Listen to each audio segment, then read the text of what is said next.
রয়েছি ঝাউ বাগানের নিড়ে।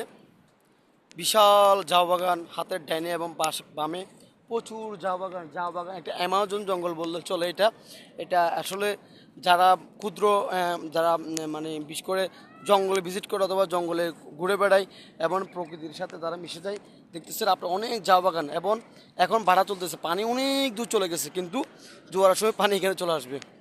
তো এখানে আসার পরে এই ঝাউ গাছগুলো আরও ওইদিকে ছিল, আপনারা দেখতেছেন আসলে গাছগুলো ভেঙে এখানে চলে আসছে। অনেকগুলো ঝাউ গাছ এখানে এখন পরিত্যক্ত। এই গাছগুলা বাংলাদেশের দক্ষিণ এবং উত্তর বন বিভাগের আন্ডারে এই ঝাউ গাছগুলো ওরা রোপণ করা হয়েছে সরকারের পক্ষ থেকে। এখন উচিত ঝাউ বাগান যে যে কর্তৃপক্ষ আছে বন বিভাগের, তারা এই গাছগুলা এখান থেকে সাবার করে সুন্দর মতন এরা এগুলো নিয়ে যাবে।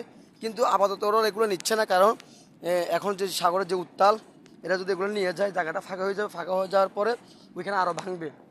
তো ওই ভাঙা রোধ করার জন্য মূলত গাছগুলো এখানে রাখা হয়েছে। তো রিসেন্টলি এগুলো নিয়ে যাবে ওরা, বিশেষ করে বন বিভাগ কর্তৃপক্ষ এটা এই গাছগুলো নিয়ে যাবে চা বাগানের। তো আসলে এখানে আরেকটা বিষয়, বাংলাদেশ সেনাবাহিনীর যে আমরা মেরিন ড্রাইভের যে একটা প্রোটোকল, বিশেষ করে সি ওয়াল তুলতেছে হিমচুরিতে, এখানে সি ওয়াল নয়, এখানে আসলে বাংলাদেশ সেনাবাহিনী চাইলে এখানে জিও ব্যাগ দিতে পারে জায়গাটা প্রোটেক্টের জন্য, যাতে ঝাউ গাছ যে আরও অনেক ঝাউ গাছ আছে ঝাউ গাছগুলো যাতে না ভাঙে।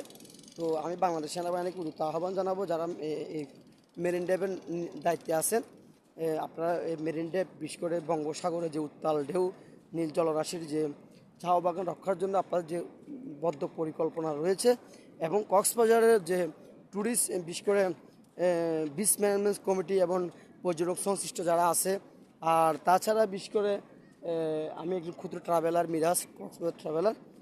আমিও চেষ্টা করব কক্সবাজারের যে জনসমর্থন আছে, বিশেষ করে যারা কক্সবাজার প্রকৃতি এবং কক্সবাজার পর্যটন খাত নিয়ে ভাবনা চিন্তা করে, তাদেরকে নিয়ে আমি একটি মানে এইটা একটা শুরু করার জন্য যে জিও ব্যাগের যে সিস্টেম, সেই সিস্টেমটা এখানে যদি বলয় করা হয়, আগামীতে আমাদের যে ঝাউ গাছগুলো পিছনে আছে ওগুলো রক্ষা পাবে।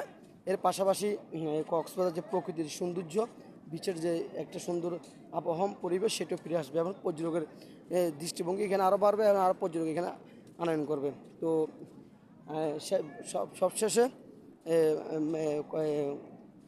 কক্সবাজার আগত সকল পর্যটককে বলবো, আপনি এই পয়েন্টে আসেন এবং এই পয়েন্টটা দেখেন।